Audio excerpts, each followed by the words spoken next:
પધારો પધારો. બીજા ભાગમાં, પહેલા ભાગમાં જે એન્ડમાં વાત કરી હતી એની હવે આગળની શરૂઆતની મિસ્ટેક કરશે. ગરમ પાણી પીસ આગળ. તો ફોન કર લો. આ ફોન ક્યાં ગયો? તો આપણે કોમેન્ટ કરી દે વાંચીશું. લઈ આવ 10 મિનિટ. પછી તમારી મામ કહી દેશે. વિડીયો ચાલુ હોય તો અમને યાદ આવે બધું.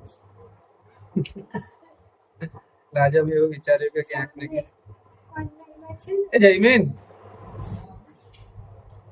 બેટા, ત્યાં ફોન પડ્યો ઉપરમાં. તમે બીજો જ વિડીયો બનાવીએ છીએ. ચાલશે. આ તમારો પરિવાર છે એટલે બધું સ્વીકારી.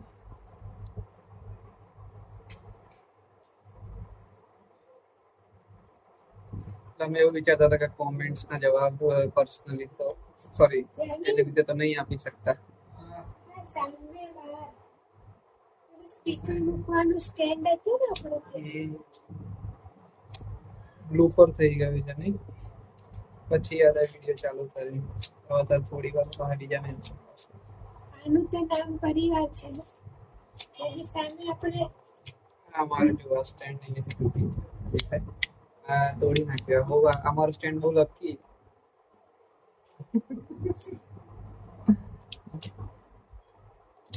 જેમ કે મારે દેખો પહેલો લગભગ જોરથી બોલે. પહેલો દિવસ એટલે 5 દિવસ પહેલાનો વિડીયો હતો. એમાં ક્યાંક ને ક્યાંક કોમેન્ટ્સ ઘણી બધી હતી. તમે ફોન નહીં ઓળવાઈ જવા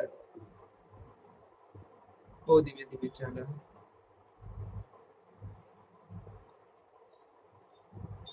એક મિનિટ. હવે આપણે પહેલા કોમેન્ટ થી ચાલુ કરીએ તો અવાજ ધીમો કરી દે. મારા વિડીયોમાં મારું કોપી આવી જાય.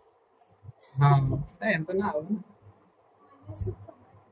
ચાલો એક તો ડોક્ટર ખ્યાતિ વાઢેર હતા જેમને કોમેન્ટ કરી હતી કે નિમેશભાઈ પેમેન્ટ સ્કેનર મૂકજો નેક્સ્ટ વિડીયોમાં. અમારે સુરેખા માટે હેલ્પ કરવી છે તો કરી શકીએ. Sureka is like our younger sister. We pray always for her speedy recovery. You both made for each other. May Lord Shiva bless her with cancer-free life soon. એને હિંમત આપજો. અમારા બધાની પ્રેયર્સ એમની સાથે છે. સો જેમ કે ડૉક્ટર ખ્યાતિ વાઢેરને અમે પહેલાં પણ રિપ્લાયસ આપેલા છે કોમેન્ટના. બટ અત્યારે વિચાર્યું કે ચલો હવે 1-2 દિવસ એના વિડીયો અપલોડ કર્યા નહોતા. વી આર નોટ શું કહેવાય કે કયો કન્ટેન્ટ બનાવીએ. We are not ready for the content. So મેં આ વિચાર્યું તો અમે રિપ્લાય આપીએ તો ડૉક્ટર ખ્યાતિ વાઢેર. તો જેમ તમે કીધું કે તમારી નાની સિસ્ટર છે એવી તમે બંને ડિસ્કસ કર્યું. ઇવન અત્યારે એની તબિયત બી સારી રહેતી નથી. તો આજે મેં વિચાર્યું કે હું જ બોલીશ. તો હવે તમે સ્કેનર મૂકી દીધેલું છે. ઇવન એવું હશે તો અમે એક ફોટો પણ પોસ્ટ કરીશું. યુટ્યુબમાં થાય છે. તમે પોસ્ટમાં જઈને જોશો ને તો ત્યાં સ્કેનર હશે. ઇવન એક લાસ્ટ વિડીયોમાં અમે શરૂઆત અને એન્ડ બંનેમાં સ્કેનર મૂકેલું છે. જેમ જે લોકોએ કહ્યું હતું જે અમારા પરિવારના છે આ બધા યુટ્યુબ પરિવાર સોશિયલ મીડિયા ગણી લો કંઈ પણ રીતે સો એમને જે રીતે કહ્યું તો એ પ્રમાણે અમે અમારું QR કોડ મૂક્યું છે. અને બીજી છે કે ખ્યાતિબેન નામ છે એમનું? ખ્યાતિબેન નામ છે. ડૉક્ટર ખ્યાતિ વાઢેર. ખ્યાતિબેન નામ બહુ જ મસ્ત છે તમારું. મને તો આ બધા નામો બહુ જ ગમે. અને દિલથી આભાર તમારો. વસ્તુ એ નથી કોણ કેટલી મદદ કરે છે. વસ્તુ એ છે અત્યારે આ સમય કોણ કેટલા સપોર્ટથી સહારો બને છે. અને તમે બધા બસ અત્યારે મારો એ મજબૂત પાયો છો. એન્ડ એક બેન છે એમની એજ લગભગ મમ્મી જેટલી હશે.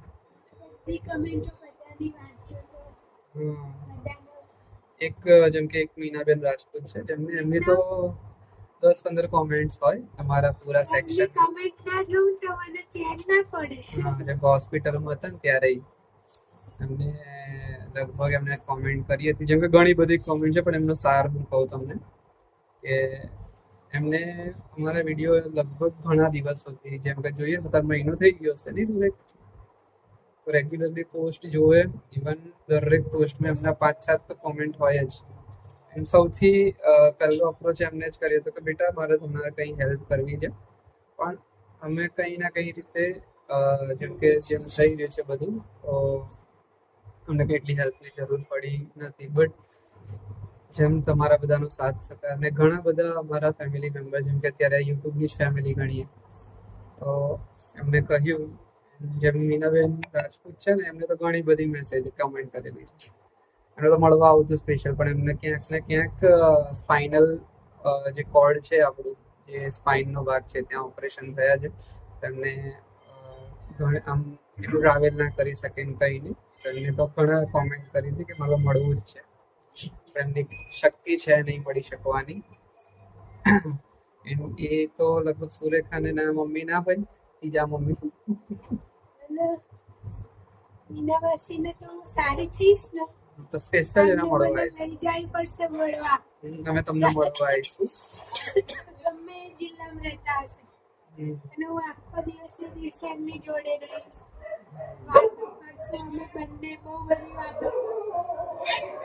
અને એ જમવાનું બહુ મસ્ત બનાવે છે. જે રીતના તમને કીધું ને કે દીકરીઓને નહીં શીખવાડ્યું, એટલે મારા નાનીના ખાવાના સ્વાદ એમના હાથમાં મને આવશે, મને વિશ્વાસ છે.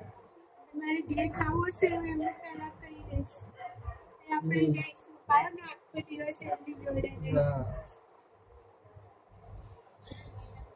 એન્ડ એક જેમ કે ખ્યાતિ પટેલ, મીનાબેન રાજપૂત, એક બીજા બેન છે ચાંદની પટેલ, ઇવન એક ભાઈ છે એમને તો ઘણી બધી કોમેન્ટ કરેલી છે, અફઝલભાઈ કરીને કે કંઈ એવું નામ છે. બતાવું ત્યારે તો મને મળી નહીં. એક હા, અફઝલ ગિલાની, જેમને જેમ કે એમને પણ આ શાયદથી મહિનાથી અમારી જોડે કોનેક્ટેડ છે યુટ્યુબના વિડીયોઝમાં. દરેક, જેમ કે આ નામ કેમ યાદ રહ્યા છે, કેમ કે દરેક વિડીયોની અંદર એક કોમન કોમેન્ટ હોય કે આ માણસ તો કરશે. જેમ કે મીનાબેન છે, ડૉક્ટર ખ્યાતિ છે, પછી અફઝલ ગિલાની ભાઈ છે, તો આ જેમ જેટલા બી છે, ઇવન અમુક નામ રહી ગયા છે મારા કહેવામાં, તો એમને કોમેન્ટ્સ કરે જ છે. ને એવું લાગે કે આમ સામે જ બેઠા હોય, કે સામે બેસીને જ કહેતા હોય કે બેટા આમ થશે આમ થશે. ઇવન ઘણા બધા એવા છે કે જેમને પર્સનલી ઇન્સ્ટામાંથી તો મને કોન્ટેક્ટ કર્યો છે. પ્રિયાબેન કરીને હતા, કે જેમને તો મળવા આવ્યા હતા અમને, સ્પેશિયલી ત્યાં કેન્સર હોસ્પિટલમાં મળવા આવ્યા. એમને મળ્યા અને પછી એમને તો ફ્રૂટ લઈને આવ્યા હતા. સામેથી જ બધી હેલ્પ માટે બધા માટે કહ્યું હતું. જનકબેન રાજપૂત બી એમને બી કમેન્ટ કરી છે. જેબી આવા ધીમો કરેલું ભાવેશભાઈનો ફોન આવ્યો, એકવાર વાત તો કર્યો, ત્યાર સુધી હું આગળ વધું. મારા ભાવેશભાઈનો ફોન આવ્યો છે, કેમ કે મારા સાસુ બધા ખબર પૂછવા છે મારી. તો મારા મોટા ભાઈ છે એમાં ભાભી, તો મમ્મી એમને બોલાયા છે. એકવાર તમે ઘરે પૂછી લો કેટલી વારમાં તમે મારા ફોનમાં તો ચાલે, નંબર યાદ નહીં. મારામાં જાડુભાઈ નંબર હે ને, મારા બધાના નંબર કે તમે કેટલા વાગે નીકળો, તો ભાવેશભાઈનું મીટિંગ સચવાઈને બંને સચવી દે ને, મૂકી તો જાય ને કાકી અમને અહીંયા, એટલે એમને એ ચિંતા. એમને હવે એકવાર મગજમાં રહી ગયું ને, એટલે હવે ટેન્શન લે જાડુભાઈ લખી.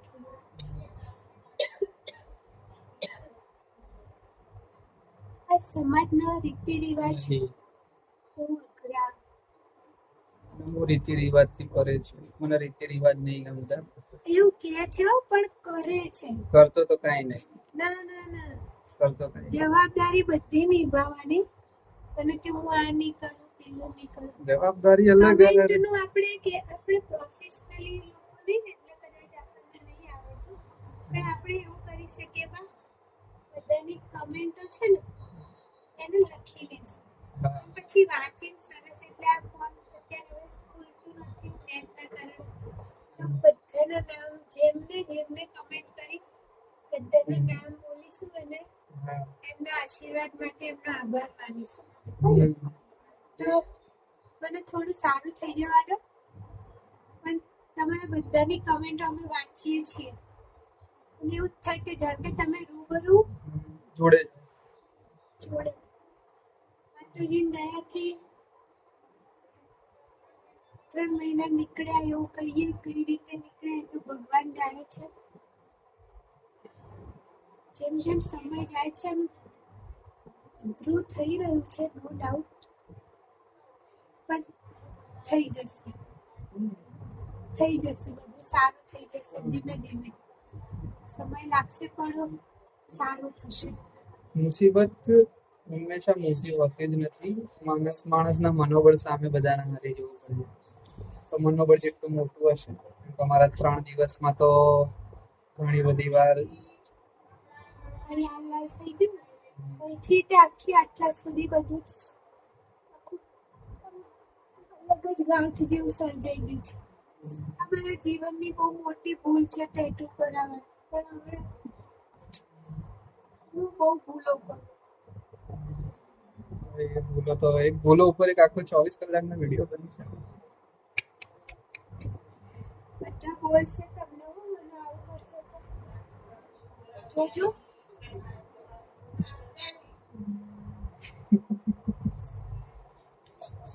તો હું તમારા જોડે વિડીયો ના બનાવું હું એકલી બનાવીશ તમારી ફરિયાદ કરી દઈશ બધું કહી દઈશ બધાનું કેમ કે મારા 3 દિવસ તો વેરી ફર્સ્ટ ડે અમે લગભગ 9 તારીખે ગયા હતા અમારે એક્સ પ્રિઝર્વેશનની પ્રોસેસ જે IKDRC માંથી પૂરી થઈ ગઈ પછી 2 દિવસ રેસ્ટ લીધો અને પછી ડાયરેક્ટ અમે ત્યાં ગયા તો IKDRC ની અંદરથી નીકળીને પછી ત્યાં ગયા તો GCRI માં ડાયરેક્ટ જ અમને કીધું કે દાખલ થઈ જાઓ મેં કીધું કીમો ક્યારથી તમે આજે કહો તો આજથી ચાલુ તો અમે તો આજે ચાલુ કરાવી દીધી કીમો સૂર્યકાંત તો દાખલ કરી નાખી અને પછી બાટલાની પ્રોસેસ એટલે ટોટલ એક આટલી બોટલ હોય ને એની અંદર 4 ઇન્જેક્શન આવે તો એવા લગભગ 17 બોટલ એટલે 17 ચોક 68 ઇન્જેક્શન ચડ્યા અને એ સિવાય સોડિયમ ક્લોરાઇડની બોટલ્સ હોય છે એ બોટલની અંદર ઇન્જેક્શન નાખે જેનાથી બોડીની અંદર પાણીનો સોર્સ કમ્પ્લીટ જ રહે એ પાણીનો સોર્સ છે ને ઘટે નહીં એન્ડ અડધી રીતે તો મેં બધી સમજી લીધી પ્રોસેસ ત્યાં હોસ્પિટલની ધીરે ધીરે અમે લોકો કરતા ગયા પણ પહેલો દિવસ તો સારો ગયો મને તો બહુ ટેન્શન થઈ ગયું લેખન હું જેવો હતું એવી દુર્ઘટના ઘટી જાય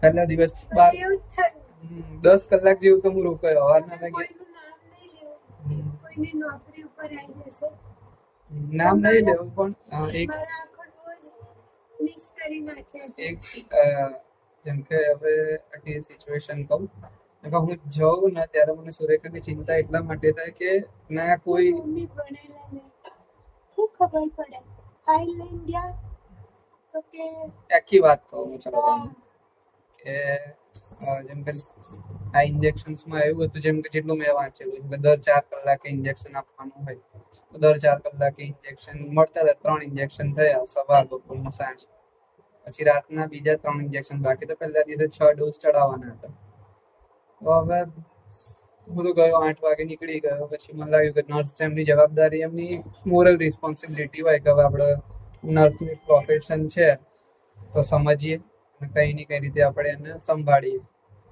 તો ત્યાંના જે નાઇટના જે નર્સ હતા લગભગ 9 તારીખની જ વાત કરું 9 3 દિવસ હતું ને એટલે શાયદથી અમે 13 તારીખે ફ્રી પડ્યા એટલે 10, 11 ને 12 તારીખ એટલે 10 તારીખની વાત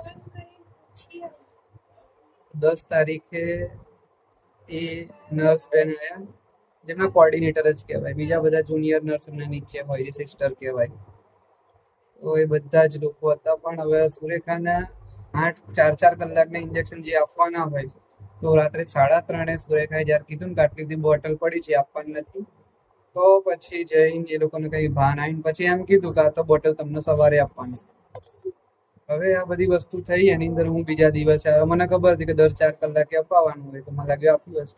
પછી આવું કે મેં કીધું મારે હવે લીગલ કમ્પ્લેન કરવી છે. તો ત્યાં જે હેડ નર્સ હતા એમની જોડે વાત કરી મેં, તો એમને સારા હતા. હેડ નર્સ બહુ સારા હતા, એમને કમ્પ્લેન નોંધી અમારી. પછી બેન જોડે ગયું તો બેન ફરી ગયા, એમને કીધું કે મેં તો ઇન્જેક્શન આપી દીધા છે, પણ એક રજીસ્ટર કરવાનું હોય કે જેમ જેમ તમે દવા બી આપો ને તો એક એક બધું લખાતું રહે. લખવાનું હોય. ટાઈમ લખવાનું હોય, નામ લખવાનું હોય, ઇન્જેક્શન કયું આપ્યું એ લખવાનું હોય. કેમ કે પ્રાઇવેટ હોસ્પિટલ્સમાં શાયદથી આ રહી પ્રોસિજર નહીં થતી. આપણું ગવર્મેન્ટમાં કેવું કે બધા ગવર્મેન્ટ એમ્પ્લોઈઝ જ હોય, એમની એક જવાબદારી હોય, તો એમને બધું લખવું પડે. પણ એ બેને લખ્યું નતું, એટલે આપણે તો એવું જ માને કે ઇન્જેક્શન ક્યાંક ને ક્યાંક મિસ કર્યા. પછી બીજા દિવસે જે હેડ નર્સ હતા એમને વાત કરી કે અમને બધા બોટલમાં ચડાયા હતા ઇન્જેક્શન, પણ કઈ ને કઈ રીતે હું જેમ કે અમારું સોશિયલ મીડિયાનું પરિવાર છે એમાંથી જેમ બી થઈ શકે એમ, તો ક્યાંક હવેથી કેમ કે હું તો મને ખબર પડે છે કે આટલી વસ્તુ આમ હોય. હવે એમ સમજો કે જે અમુક અભણ વ્યક્તિ હોય જેમને એટલું ભણેલા ના હોય, કાં તો જેમને ભણેલા હોય પણ આ બધી વસ્તુમાં એટલે એમનું મગજ દોડતું ના હોય, હવે એ લોકો જોડે તમે આ રીતે કરો કે એમના ડોઝિસ મિસ થઈ જાય, આ બધું તમારે તો તમારા એક દિવસની એક ભૂલના કારણે કોઈનું જીવન બગડી શકે. એન્ડ મોસ્ટલી લોકો એટલે જ ગવર્મેન્ટ હોસ્પિટલમાં જતા નથી કે પ્રોટોકોલ્સના આ નથી, બટ દરેક માણસની જોડે પૈસા એટલા હોય નહીં કે 4-4 ને 5-5 લાખની દવાઓ કરાવી શકે. હેડ લેવલના બધા બહુ જ સરસ છે. જેમ કે સર્જન્સ, ડોક્ટર્સ બહુ જ સરસ છે, એમનો સ્વભાવ, એમને પોતાનું કામ. એક સાહેબ તો શાયદથી ડોક્ટર સાહેબ તો લગભગ 24 કલાક ડ્યુટી પર જ હતા. જ્યારે જોયા ને હું ઘરે જઈને પાછા ને તો હવામાં બેઠા હતા, સવારમાં 7:30 હતા, એટલે આખો રાત એમને સર્જરી વર્જરી પતાવીને પછી આવ્યા. નર્સો બી સારા છે, પણ અમુક જે નર્સ છે ને, અમુક એક બે છે એવા બાપા જે તમને માનસિક રીતે તોડી નાખે, તમને જોવાય ના આવે. અને બી નાઇટમાં હોય એટલે. અને ઉપરથી મારે તો જે બધું બળી ગયું તો હાથ સોજો એવું. તો કેટલી વારમાં મમ્મી 10 વાર કહેવા ગયા હતા કે મારા સુરેખાને બહુ બળે છે, મારા સુરેખાને બહુ બળે છે, ચલો તો કે ખાટલા નંબર કરવાનો. એટલે આમને તો એવું આવડે ને, પાછી પૂછવા આવી તો એ કીધું. પણ જો કોઈ વીગ બદલાવા આવ્યું હોય કે કંઈ, મતલબ બહુ જ એક જ રાત એવું થયું. બીજા રાતના સાહેબ તો બહુ જ સરસ હતા, પણ એમ કે કોઈકની બેદરકારી કોઈકનો જીવ લઈ લે. બીજો સ્ટાફ તો સવારે આવે, મારા હાથમાં સોજો જોયો ને તરત વીગ બદલી નાખી. બેન આટલો સોજો છે તમને? કીધું હા. તરત એમને વીગ બદલી. એક દિવસે મારી 3 વાર વીગો બદલાઈ. તો ઇન્જેક્શન નાખવા આવતા હતા, થોડો સોજો જોયો, દુખે છે કે? મેં કીધું હા. તરત ભલે ટોટલ 6 વીગો થઈ ત્યારે 3 દિવસના બાટલા ચડ્યા ને 2 પંચર થયા. જો આ એક જે આનો દાગો તો કદાચ દેખાતું નહીં હોય તમને, હા, જે પંચર પડ્યું ને એનું લોહી જામી ગયું છે. પણ વસ્તુ એ નતું કે મારું પંચર પડ્યું એ મને ત્યારે મહત્વ એ હતું કે એ પ્રયત્ન કરતા હતા.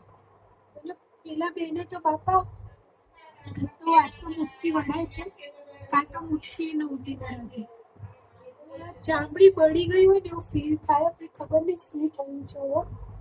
2 દિવસ રાહ જોઈએ નહીં તો પછી ડોક્ટર જોડે જતા આવશું. જાતે કઈ નિવારણ બધા પાવડર લગાવીશ. આ લગાવું છું પણ બળે છે. આ કેમ આપ્યું ખબર? મારું એક ઇન્જેક્શનની તો વાત કરો કે હું પછી પહેલા હું વાત કરું પોઈન્ટ ઉપર કઈ ને કઈ રીતે જે રાતના નર્સ હતા, ઇવન એમની હિંમત એટલી દેખો કે એમને બીજા દિવસે આવ્યા સ્પેશિયલી સુરેખાને બોલવા કે તમે કેમ અમારી કમ્પ્લેન કરી. પછી હું હતો સામે, એટલે કે તમારી જોડે રાત્રે કોણ હતું, કોઈ ભાઈ હતા? તો મેં કીધું હું રાત્રે નહોતો, પણ તમે કહો તમને પ્રોબ્લેમ શું થઈ. તો એ ડાયરેક્ટ બોલવા આવ્યા હતા. તો એઝ અ મેં એમને કહ્યું, મેં બધું સાંભળી લીધું, એ મારું સાંભળે નહીં. પછી મેં કીધું કે ચલો તમને માની દીધું તમે ઇન્જેક્શન આપ્યા છે, તો 8 વાગે ઇન્જેક્શન આપ્યું હોય તો બીજા 4 કલાક એટલે 12 વાગે, બીજા 4 કલાક એટલે કે 3 પેલા વાગે આપવાનું. તમે એક ઇન્જેક્શનના ટેન્યોરની વચ્ચે 7.5 કલાકનો ગેપ રાખો છો, અને એ 7.5 કલાકના ગેપમાં તમે 2 ડોઝીસ આપી દો છો, એટલે એક ડોઝમાં 3 ઇન્જેક્શન, એવા 6 ઇન્જેક્શન આપ્યા. તો કોઈ હાઇપરટેન્શન થઈ જાય કોઈ પેશન્ટનું બ્લડ પ્રેશર ઇન્ક્રીઝ થઈ જાય, રાત્રે કંઈ રિએક્શન આવે કે મગજની નસ ફાટી જાય તો કોણ જવાબદાર? એટલે આમને તો આવું કીધું કે હા. હું legally જઈશ. હું લીગલ જઈ શકું છું. Even I have sum contacts કે કંઈ ને કંઈ રીતે આપણે વાંધો આવે એવું છે. બટ તમે ક્યાંક પેશન્ટનું નામ જોઈને, ક્યાંક પેશન્ટ ક્યાંથી આવે છે અથવા તો કોઈની પરિસ્થિતિ જોઈને તમે ડાયરેક્ટ એને એક તો ગણગારો જ નહીં. કે અમુક હોય છે કે જે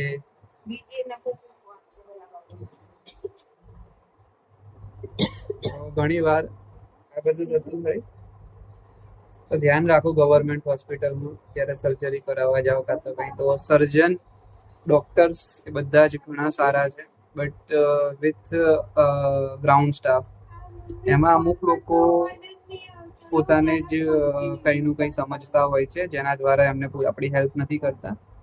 ઇવન કે દરેકે ભણવું જરૂરી છે એવું નહીં કે નહીંતર ખાલી પ્રોસેસ જોઈ લેવાની. અત્યારે ગૂગલ ઉપર નાખો ને તો બધી પ્રોસેસ સમજાઈ દે, બેઝિક. કાં તો ડૉક્ટરને પૂછો ને તો એ સમજાવે. અને જે નર્સનો જે સ્વભાવ હતો, જે રીતે સુરેખાને બોલવા આવ્યા હતા, કિમો પેશન્ટને પાછા બોલવા આવ્યા છે કે તમે કમ્પ્લેન કેમ કરી અમારી. વિડીયો કોલ કરવા કીધું તેમને. પાછા કે તમારી સાથે કોણ હતું? તો મેં કીધું મારા મમ્મી. કે ભાઈ કોણ હતા? તો પહેલા તો અવાજ થોડો કડક હતો, પછી તો બાપુ ઇંગ્લિશમાં બોલ્યા. તે સમજાવે થોડી. અમને બધું મને નથી ખબર કે અમને આટલું બધું મારા મગજમાં અમને બેસાડી નાખેલી મારી દવા. તો અમને આખી દવા એમને ડોઝિસ સમજાવી દીધા કે ડૉક્ટરના કહેવા પ્રમાણે આ ડોઝ એને આટલા વાગે આપવાનો છે. ના પાડે છે કે એને ઇન્જેક્શન નહીં આપ્યું તો નહીં આપ્યું. એ ખોટું નહીં બોલતી, એ કહે છે કે એને નહીં આપ્યું તો એ નહીં આપ્યું. એને બધી ખબર પડી. ચલો આપ્યું બી હોય તમે આપ્યું છો, તમે ટાઈમ કહો છો 3:30 3:30 વાગ્યા સુધી તમને ખબર જ નથી કે કીમો વાળો પેશન્ટ અહીંયા દાખલ છે. એ રાખજે નહીં. તો કંઈ ની કંઈ રીતે એમાં શું થયું ખબર? પહેલો દિવસ હતો, જે દિવસે આ દિવસની ગેસ હોય છે જેના લીધે થઈને આ તકલીફ થઈ. એમાં થયું એમ કે મારા 1 થી 1.5 વાગ્યાથી બાટલા ચાલુ થયા કન્ટિન્યુ છેક બીજા દિવસ ના 3:27 ની આસપાસ રાત્રે. એટલે 1:30 PM થી લઈને કે 3:30 AM સુધી કે અબાઉટ તમે જોવો ને કે ટાઈમ ગણીએ તો 18 કલાકનો ટાઈમ છે. ક્યારે બંધ કરતા હતા ખબર? જ્યારે ઇન્જેક્શન આપવું હોય 2 મિનિટ માટે કાઢે પછી ઇન્જેક્શન. એટલે એના કારણે મારો હાથ બહુ છૂટી ગયો હતો ને મને જે તકલીફ થાય. મારી મમ્મી કેટલી વાર કહેવા ગયા મારી છોકરીને સોજો આવી ગયો છે, મારી છોકરીને દુખાય છે, સુરેખાને દુખાય છે. કેટલી વાર ગયા પણ ગણકારમાં મમ્મીએ લડી પડી એવા જ પાછા. પણ આવી જગ્યાએ શું એ લોકો શું વિચારે કે અમે કઈ આડાવડું સગા બોલી જશું તો અમારા પેશન્ટને હેરાન કરશે. એન્ડ એક બીજી વસ્તુ છે કે સુરેખાના મગજમાં એવું છે કે દવા કંઈ ને કંઈ મફત થાય છે, ફ્રી થાય છે. બટ એઝ અ ભારતના આપણે સિટીઝન છીએ, નાગરિક છીએ, તો we all are paying taxes. દરેક પોતપોતાની રીતે પોતપોતાની શક્તિ પ્રમાણે ટેક્સ પે કરે છે. દરેક નાગરિકનો એક હક છે કે બેઝિક નેસેસિટીમાં એક હોય છે કે સ્કૂલ, હોસ્પિટલ, એ બધું નેસેસિટીમાં હોય છે કે એક નાગરિકને મળવું જોઈએ. બટ અત્યારે એવું છે કે કંઈ ને કંઈ રીતે આપણને ફેસિલિટી મળે છે કે PMJY કાર્ડના લીધે કાં તો કોઈ પણ બીજી સ્કીમ હોય. તો કેમ કે સુરેખા બી આટલી ભણેલી હોવા છતાં એને એવું છે કે ફ્રીમાં થાય છે, but it is not free. એ આપણાને કંઈ ને કંઈ સ્પોન્સરશીપ આપે છે. એન્ડ ક્યાંક ને ક્યાંક નર્સની ને બધાની એક મોરલ રિસ્પોન્સિબિલિટી હોય છે કે ઇફ કોઈ માણસ અહીંયા આવ્યું છે ટ્રીટમેન્ટ માટે, સો બધાને ઇક્વલી ટ્રીટ કરવા, ઇક્વલી એમની દવાઓ ચેક કરી. કેમ કે તમને એનો નો ડાઉટ દરેકને પોતાની સેલેરીઝ મળતી હોય છે. ક્યાંક ગવર્મેન્ટ હોસ્પિટલમાં એમને વધારે કામ હશે, બટ તમે જે આ પ્રોફેશન ચૂઝ કર્યું છે, if you have choose this profession તો ડુ ઇટ કંઈ સારી રીતે તમે કરો. તમારથી ના થઈ શકતું હોય તો કોઈ પેશન્ટની જોડે આતે બિહેવ ના કરો, ના એમને આતે ગણગારશો ને એવું ના કરો. મારા એકલાની કમ્પ્લેન હતી, ઘણા બધાની કમ્પ્લેન્સ હતી. બધાની કમ્પ્લેન એપ્લાય થઈ હતી એમના ઉપર એ દિવસે બી અને એના આગલા 2 દિવસ પહેલા બી ઘણા બધાની કમ્પ્લેન હતી. પણ મારો કહેવાનો મતલબ એ છે કે બોલતા શીખો. જેવું તમને લાગે કે રોંગ થયું છે, સુરેખા મને લગભગ 10-15 મિનિટ ઝઘડો કર્યો આને કે તમે બોલો નહીં, સો એ નર્સે કરી દીધું છે. પણ હવે આને કોણ સમજાવે કે ભારત દેશની અંદર હું રહેવું, પાછું આમને કહું નહીં તમને જપાઈ ના થાય. સિટીઝનની અમુક જવાબદારીઓ હોય છે કે બેઝિક કોન્સ્ટિટ્યુશન વાંચ્યું ને તો એક મોરલ રિસ્પોન્સિબિલિટીઝ હોય છે, મૂળભૂત ફરજો. હવે નાગરિકની અમુક ફરજો હોય છે, એ ફરજો પણ તમારે યાદ રાખવી જોઈએ. એમાં તમારા હક માટે તમારે લડવું પડશે, કોઈ બીજો માણસ આવશે નહીં. ક્યાંક ત્યારે આને એક બીજી વસ્તુ ખબર પડી હશે કે દરેક જગ્યાએ એવું નથી હોતું કે તમે જઈને કમ્પ્લેન ના કરી શકો, કરો તો બધું થાય. અત્યારે ક્યાંક એવા 2026ના એવા સમયમાં આવી ગયા છે ને કે બધા બીવાય છે. ક્યાંક આને ડર હતો કે એ નર્સ સરખી રીતે ટ્રીટમેન્ટ નહીં કરે, તો તમે આપણે ડરીએ છીએ શું કામ કે કોઈ મારું ટ્રીટમેન્ટ ગલત તરીકેથી કરશે, આમ તેમ. એટલી તાકાત એવી હોવી જોઈએ કે તમે બોલી શકો. એ બોલવા માટે ભણવું જરૂરી છે. એન્ડ કંઈ નહીં, ફિલોસોફિકલી વાતો થઈ જશે, બટ મારું કહેવું એ છે એવી વસ્તુ કરવી પણ તમને લોકોનો અનુભવ હશે. જાણ કે આપણે કોઈક જોડે બગાડી દઈએ પછી એ દાજમાં રાખે. અને હું પોતે ક્યાંક ને ક્યાંક હેલ્થના ફિલ્ડમાં જોડાયેલી વ્યક્તિ હતું. 2013થી લઈને 2019ના એન્ડ સુધીનો મારો સફર સિવિલ હોસ્પિટલમાં જ શરૂ થયો હતો અને પૂર્ણ થયો છે. એટલા વર્ષો મેં કાઢ્યા હતા અને મેં આ બધું જોયેલું છે. પણ હવે બહુ સુધાર આવી ગયો છે. બીજું એ કે એ બેનનો જ એક આવો અનુભવ થયો, પણ બહુ અઘરો અનુભવ થયો. એક ડોઝના લીધે બહુ લાંબી વસ્તુ થઈ જાય, કદાચ વધારે હેવી ડોઝ એક સાથે એમને આપી દીધો અને એના લીધે થઈને બીજા દિવસથી જે